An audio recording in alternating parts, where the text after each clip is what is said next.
پیام جان حرکت کن رو نکن. این دست من نمیزه. ما به هیچ عنوان پیام جان باید به هیچ عنوان دست ما نباید بیاد اینجا. ما اگه دستمون از بالا بیاد، یعنی بالا به اصطلاح بالاتر از حریف قرار بگیره، حریف میتونه بزنه زیر دست من و خیلی راحت از من رد شه. پیام جان رد شد.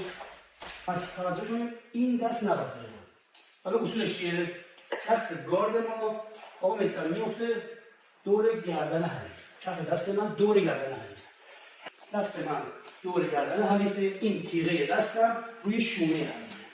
به خاطر اینکه نتونه بیاد جلو. اوکی؟ پیام جان حرکت کن رو. نکن. این دست من نمیزه. حالا چرا کف دستم میچرخه دور گردنش؟ به خاطر اینکه من بتونم حریف رو هدایت کنم. این کف دستم باید این حریف رو هدایت کنم. دست پشتی ما، دست غیر گارد ما بازوی حریف رو میگیره.